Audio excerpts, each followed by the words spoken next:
Alô, alô, pessoal, tudo bem? Então, hoje nós iremos, fechar os nossos estudos sobre o segundo reinado brasileiro, tá?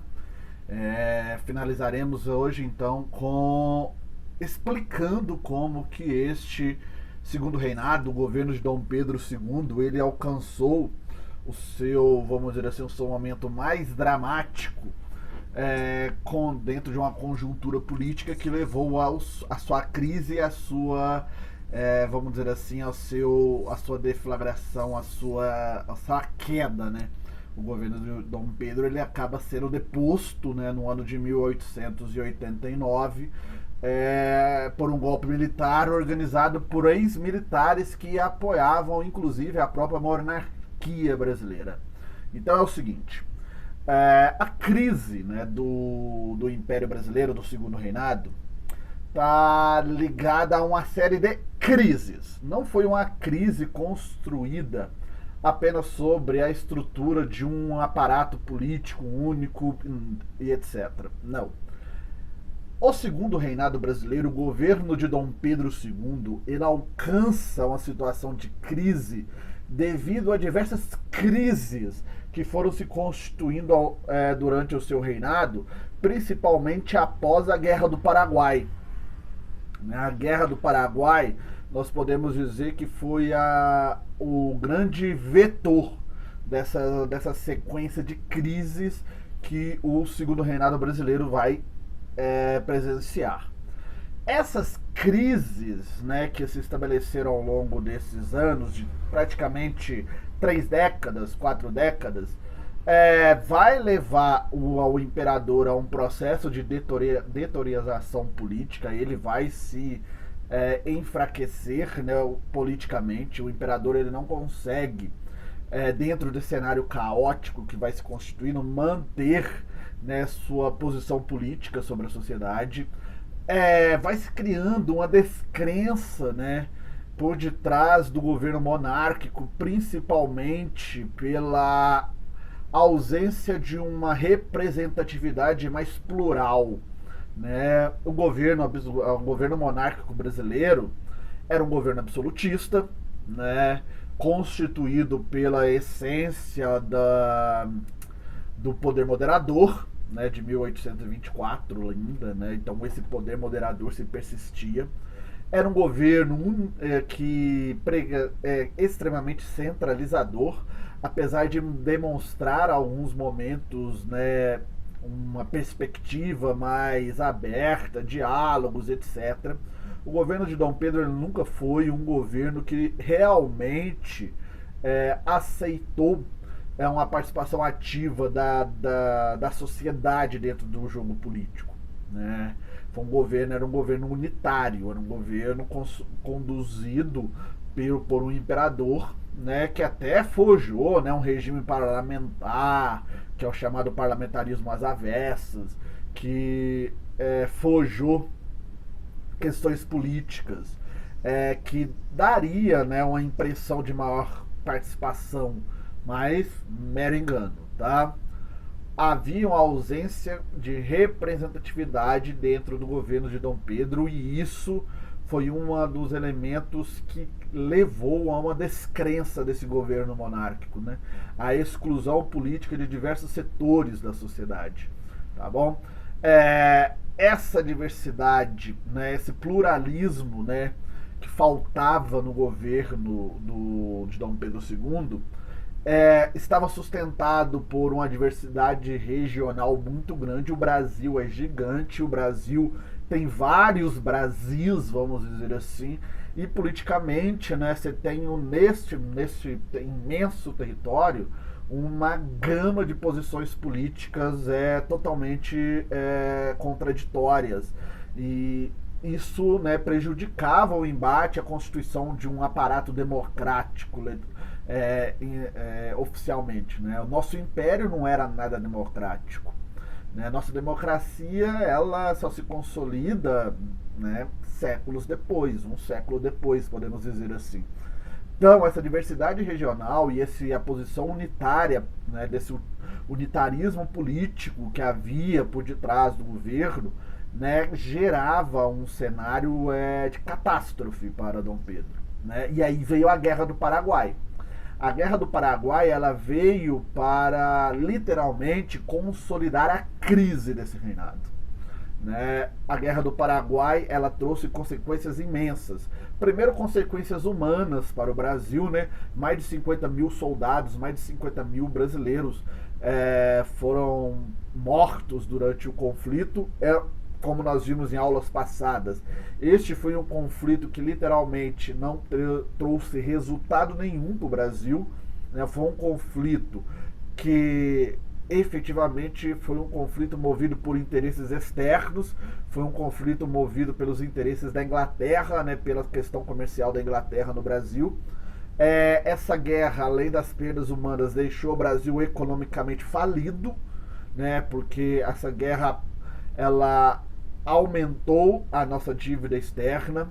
Essa guerra trouxe uma situação de insatisfação política por detrás de Dom Pedro, né? Dom Pedro ele viu que havia uma impopularidade e essa impopularidade de Dom Pedro chega a níveis de ingovernabilidade, tá? O Dom Pedro ele vê o seu governo ruindo nesse cenário. E isso politicamente fica mais claro quando você tem a cisão do Partido Liberal, que era o principal partido, né, do Brasil na época. Este Partido Liberal ele se desfragmenta e uma ala desse partido, né, ele passa a ser chamado de liberais progressistas. E esses liberais progressistas passam a defender efetivamente um governo republicano no Brasil, tá? Então, o governo republicano não está mais consolidado em um mero discurso. Há no Brasil um grupo político, tá, que passa a defender veemente a instituição da República.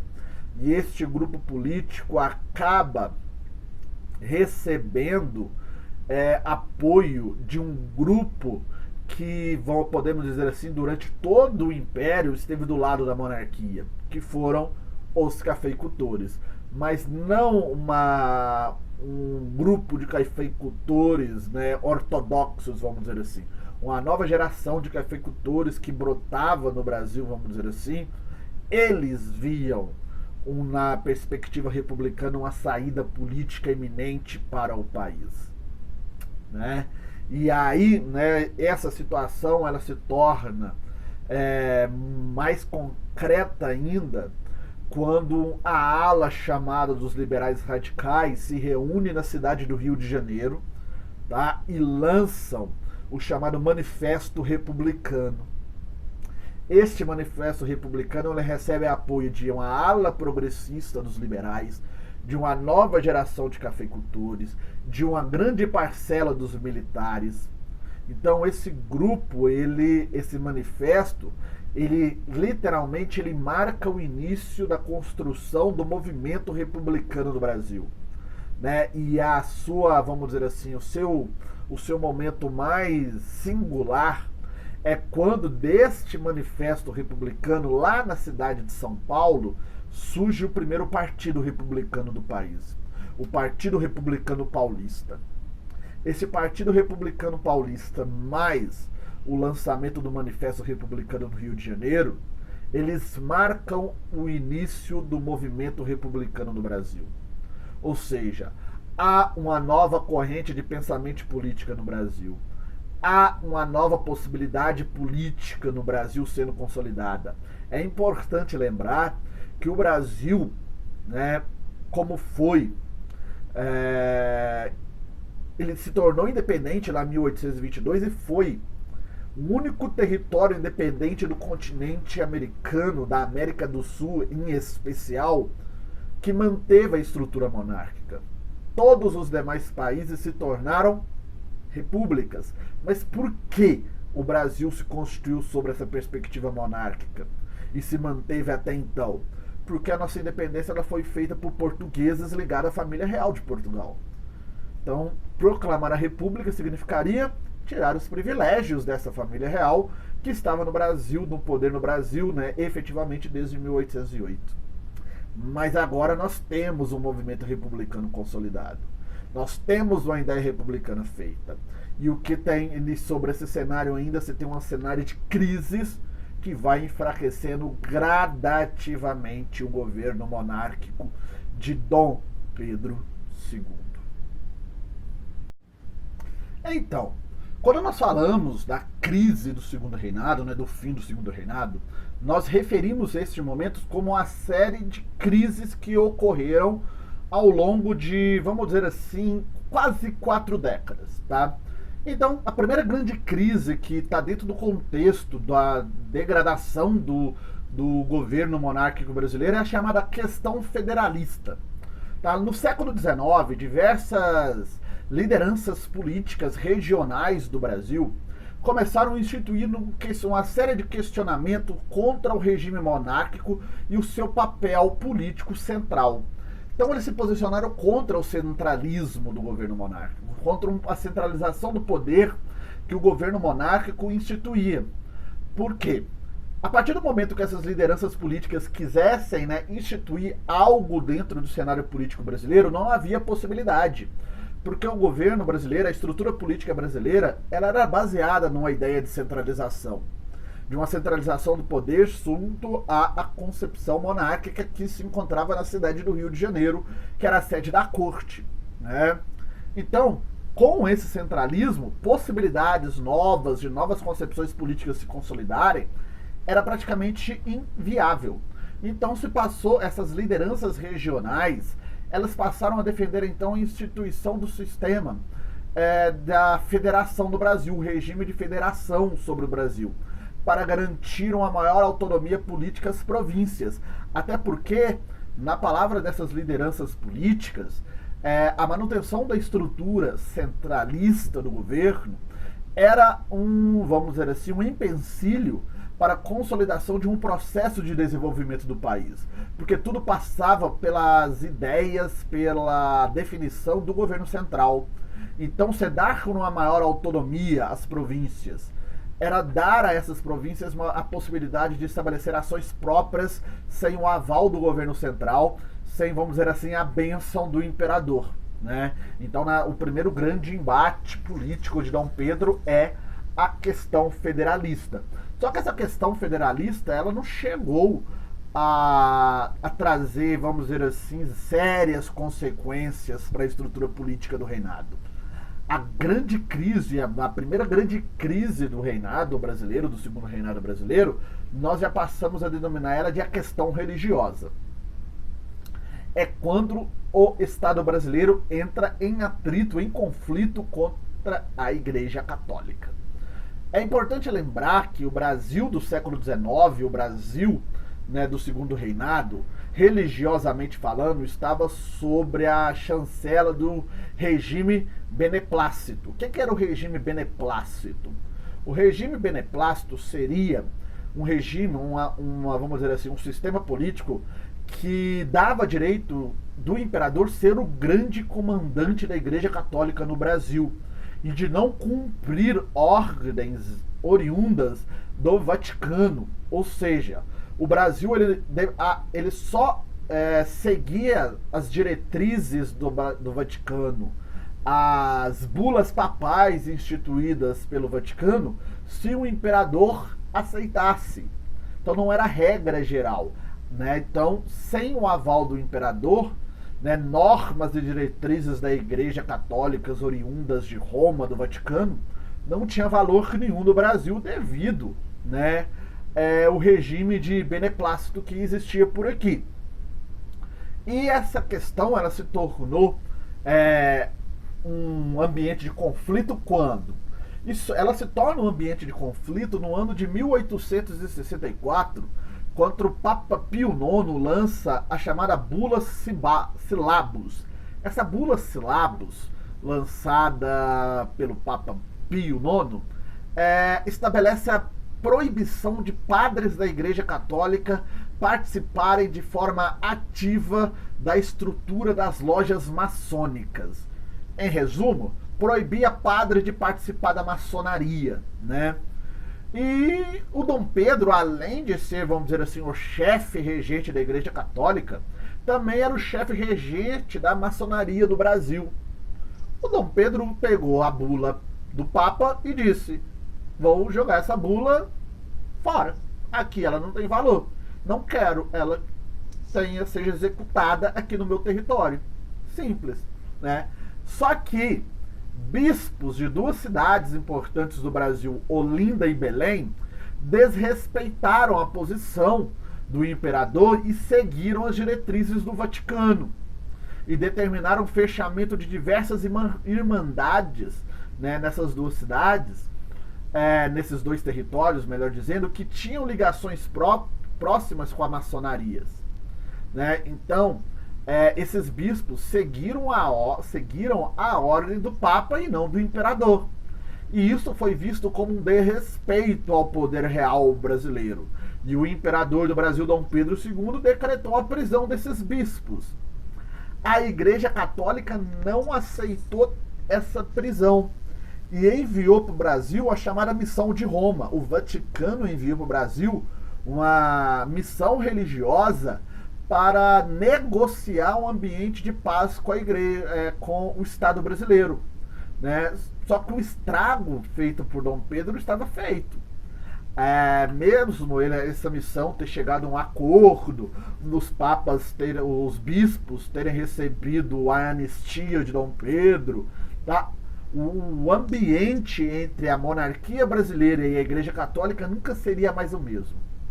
A Igreja Católica, em sua grande parte, passaria a se posicionar dentro de um cenário de oposição política ao imperador. Então, a apoio religioso, o imperador não teria mais vindo da Igreja Católica, tá? E aí veio a questão militar, né, que é a outra crise do tamanho do problema que o Dom Pedro estava criando. A Guerra do Paraguai, como eu disse, é a grande, vamos dizer assim, condutora desse cenário de crise que o governo vai enfrentar. E durante a guerra e após a Guerra do Paraguai, militares brasileiros, eles passaram a ter, né, vamos dizer assim, uma nova posição política relacionada ao cenário político nacional. Até então, até o fim da Guerra do Paraguai, os militares politicamente eram tratados como elementos secundários do império.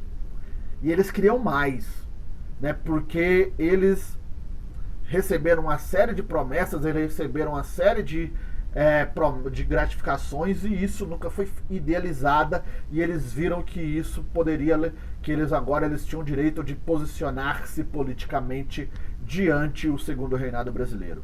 Então os militares brasileiros, eles começaram a ver, né, a importância que eles tinham dentro do papel, né, político e social, dentro da estrutura política e social do Brasil. Então o exército, em especial, ele viu que ele tinha esse papel de relevância. E muitos desses militares extremamente insatisfeitos com o governo de Dom Pedro abraçaram a causa republicana. E por que eles abraçam a causa republicana? Em busca de uma maior participação do espaço político do país, de uma maior relevância sobre o cenário político e social do país, que o Império não lhes dava, né? E esses militares, então, que se posicionavam contrário ao Império, aderiram à ideologia positivista, passaram a ser guiados pelo princípio da ordem e progresso e foram os principais mentores do golpe de Estado que vai estabelecer a deposição da monarquia no dia 15 de novembro de 1889. Então os militares, eles têm uma função preponderante na queda da nossa monarquia, né? Os Bretões, Orleans, Braganças devem ter ódio de militares. Nem tanto, se você for ver o atual cenário brasileiro. E, por fim, a questão abolicionista, né? O movimento abolicionista, ele vem sendo, né, ele foi se fundamentando no Brasil ao longo da segunda metade do século XIX. E a grande vitória do movimento abolicionista chegou no ano de 1888, com a assinatura da Lei Áurea pela princesa Isabel, tá? Só que a princesa Isabel assinou a Lei Áurea e não sabia o grande problema que ela estava armando para sua própria, vamos dizer assim, sua própria estrutura de poder. Por quê? A partir do momento que estabelece a eliminação da abolição da escravatura, o governo imperial brasileiro, lá em 1888, um ano antes da proclamação da República, eliminava a única base de sustentação que o império tinha, que era a escravidão. Tá? A abolição da escravatura, dentro da ideia do do estatuto do escravo, ele foi idealizado sem um pagamento de indenização aos proprietários de escravo. Os proprietários de escravo não receberam um puto de dinheiro de indenização como eles sempre defenderam. E esses grandes latifundiários, esses grandes proprietários de escravos, literalmente romperam, né? Houve o rompimento dessas elites agrárias com o governo de Dom Pedro II. Então ele perdia neste momento a sua única base de sustentação. As portas para a proclamação da República estavam literalmente abertas.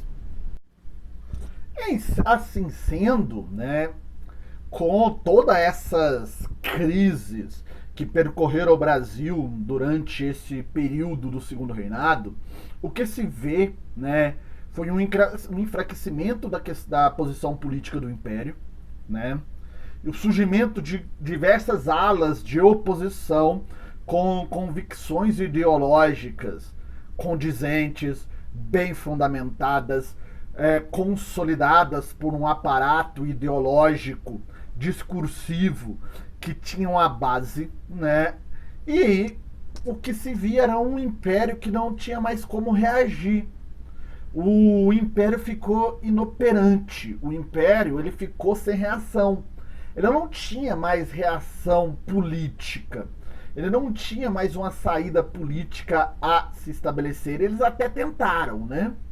Eles tentaram mudar, né, impor um ministério extremamente autoritário para barrar, né, o avanço de um movimento de oposição, mas não deu certo. Né? O imperador buscou estabelecer uma reforma constitucional, aderindo elementos do pensamento republicano no sistema político brasileiro, mas não foi aceito, né? O que se viu foi um movimento de oposição se consolidando, e um movimento de oposição que ganhou força a partir do momento que militares e elite agrária e urbana se aliaram em torno da causa republicana. Só precisava de uma ação para realmente, de um motivo para realmente consolidar o colapso do Império Brasileiro. E este momento foi a abolição da escravatura. A abolição da escravatura consolidou o colapso político do Império Brasileiro. E aí aquela elite agrária, urbana e militares estavam prontos para quê? Efetivar um golpe militar, um golpe de Estado, né? Um golpe de Estado comandado por um ex-monarquista, né? O Marechal Deodoro da Fonseca. E assim, sob a liderança de Deodoro da Fonseca, no dia 15 de novembro de 1889, a família real brasileira é deposta do poder e é proclamada a nossa república, né? Os golpistas, né, que deram o golpe para derrubar o império, tirou o poder da família real e mandou a família real para o exílio na Europa, né? A família real teve que sair às pressas do Brasil, né? Tipo, da noite para o dia. Eles tiveram um dia para embarcar em navios e abandonar o território brasileiro e ser praticamente expurgados do Brasil, né? A família real acabou indo viver no exílio na França.